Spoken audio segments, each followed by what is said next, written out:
ஒரு இட்லி 6 ரூபா. வயிற்றுனிக்காண்டு தகடு மாதிரி இருக்குமா? குடமுண்டு மாவு ஊத்துனா என்ன அது 6 ரூபாமாமா? அந்த வயிற்றுல இறைய போடுறதுக்கு தானமா அம்புட்டும் பாடுபடுது. அந்த வயிற்றுக்கே வஞ்சகம் பண்ணலாமா? இது நன்மையாகுமா?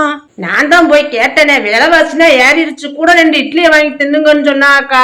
அப்பனா மக்கள்னா கேள்வி கேட்கணும். அன்றாட கூலி வேலை பாக்குறவனா என்னென்று சாப்பிடுறது? நாங்கன்னா ஒரு நாளைக்கு 100 அரிசி மூட்டையை ஏத்தி இறக்குவோம். அதுல ஒரு அரிசி மூட்டையை எங்கனால வாங்க முடியாது. ஏன்னா நாங்க வாங்குற சம்பளம் அப்படி. ஆனா நீங்க 100 அரிசி மூட்டையும் வாங்க முடியும். ஆனா ஒரு மூட்டையை கூட உங்களால நகட்ட முடியாது.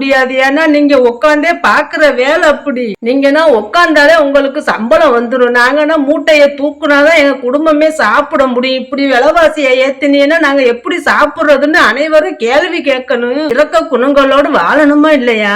மக்களுக்கு நல்லதை நாடி தீங்கு செய்யாமல் இருப்பது நமக்கே நம்ம செய்யும் நல்லறம் தானே. போகும்போது என்னத்தை கொண்டுட்டு போக போறோம்?